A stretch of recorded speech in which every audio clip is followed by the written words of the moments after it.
वहाँ पर वायलेंस हुआ जिसमें 3 मुसलमानों को गोली लगी, उनकी मौत हुई, हम इसका कंडेम करते हैं। ये फायरिंग नहीं बल्कि मर्डर है। जिस दिन कोर्ट में सुनवाई होती है उसी दिन ऑर्डर हो जाता है, उस दिन सर्वे भी हो जाता है। ये तो 1948 में ऐसे ही हुआ था बाबरी मस्जिद में। ये जो फायरिंग हुई है ये फायरिंग नहीं है, मर्डर है। और जो भी ऑफिसर्स इन्वॉल्व है उनको सस्पेंड करना चाहिए और एक सिटिंग हाई कोर्ट जज से उसकी इंक्वायरी होनी चाहिए। ये सरासर गलत है, जुल्म हो रहा है वहां पर। तो संभल में वहां पर कोर्ट की तरफ से बगैर मस्जिद के जिम्मेदारों को कमेटी को सुने उन्होंने एक एक्स पार्टी ऑर्डर पास कर दिया, वो गलत है। दूसरा ये है कि एक बार तो आपने गलत ऑर्डर दिया, सर्वे हो गया। दूसरा सर्वे जब किया आपने किसी को इत्तला नहीं दी। तीसरी बात यह है कि पुलिस का ये काम था कि मस्जिद कमेटी को कॉन्फिडेंस में लेते या वहाँ की पीस कमेटी को। चौथी बात यह है कि जो सर्वे करने लोग आ रहे हैं वो प्रोवोकेटिव स्लोगन्स लगा कर आ रहे हैं, वो वीडियो उसका है, पब्लिक डोमेन में है।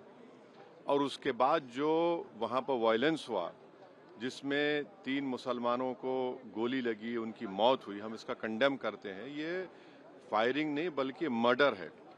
और जब से बाबरी मस्जिद राम मंदिर का जजमेंट आया, जिस बात को मैं पर्टिकुलरली कह रहा हूं कि उस जजमेंट के बाद ये सब चीजें खुलेंगी और एक के बाद एक खुल रही हैं। एएसआई प्रोटेक्टेड मॉन्यूमेंट सब बातें कर रहे हैं, क्या एएसआई के कानून में नहीं है कि आप उसका रिलीजियस नेचर चेंज नहीं, कैरेक्टर चेंज नहीं कर सकते? किस बुनियाद पे कर रहे हैं ये?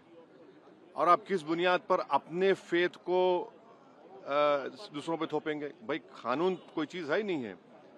जिस दिन कोर्ट में सुनवाई होती है उसी दिन ऑर्डर हो जाता है, उस दिन सर्वे भी हो जाता है। ये तो 1948 में ऐसे ही हुआ था बाबरी मस्जिद में।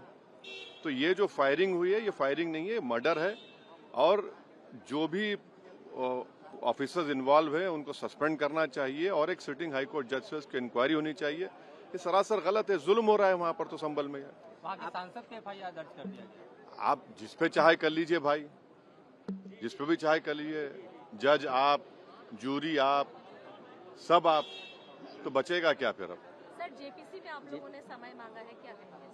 जी, जैसा अभी आपने हमारे डेलीगेशन तरफ से बोला गया है, मैं उसको रिपीट करना नहीं चाहता। मगर स्पीकर साहब ने बड़ी इत्मीनान से हमारी पूरी जितने मेंबर्स 11 नॉन बीजेपी एमपीज गए थे उनकी बात को सुना। वो बोले कि इसके ऊपर कंसिडर करेंगे और हमको उम्मीद है कि ऑनरेबल स्पीकर साहब इसका टेन्योर बढ़ाएंगे। क्योंकि आप देखिए बंगाल नहीं गई कमेटी, बिहार हम लोग नहीं गए, उत्तर प्रदेश में शिया वक्फ की प्रॉपर्टीज को हमने नहीं देखा। तो ऐसे कई, दिल्ली के मंत्री को बुलाना है, ऐसे कई स्टेट्स है जहां पर कमेटी को जाना चाहिए। वो स्टेक होल्डर्स हैं, उनकी बात को सुनना बहुत जरूरी है।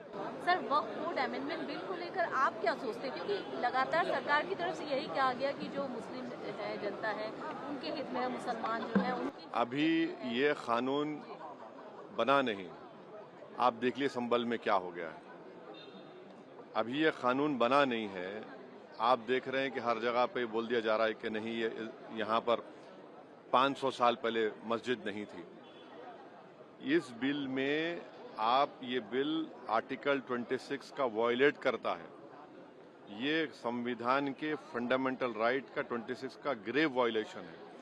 ये बिल कलेक्टर को इतने पावर्स दे रहा है कि कलेक्टर तय करेगा कि कौन सी वक्फ प्रॉपर्टी है नहीं है। ये कैसे होगा? कलेक्टर कैसा जज होगा अपने ही केस में? तीसरा, आप किस बुनियाद पर इस बिल में आप नॉन मुस्लिम को मेंबर बना रहे हैं? जितने धर्म की बुनियाद पर, चाहे वो हिंदू धर्म के एंडोमेंट बोर्ड्स हो, चाहे दिल्ली का एसजीपीसी हो या उसका एक्ट हो, या क्रिश्चियंस के जो भी उनके धर्म के संस्थान हैं, वहां पर तो कोई उसी धर्म का आदमी मेंबर बनता है। आप तो कंपलसरी स्टेट वक्फ बोर्ड में जहां पर 11 मुसलमान बनते थे, वहां पर आप मेजॉरिटी नॉन मुस्लिम बनाना चाह रहे हैं।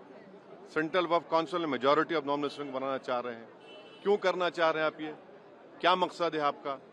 कलेक्टर को इतना पावर दे रहे हैं। तो ये आर्टिकल 26 का ग्रेव वायलेशन है और इसीलिए वक्फ को बचाने के लिए नहीं लाया जा रहा है। ये वक्फ को खत्म करने के लिए, और वक्फ बोर्ड को सिर्फ एक पोस्ट ऑफिस बना के रखना चाह रहे हैं। तो जो वक्फ की प्रॉपर्टी है वो गवर्नमेंट की दी भी नहीं है, इसको मुसलमानों की गाड़े खून की कमाई है, तो आप उसको छीनना चाह रहे हैं। और उतना ही मकसद है सरकार का। आप देख रहे हैं संभल में क्या हो रहा है, ऐसे ही और वाकयात होते रहेंगे।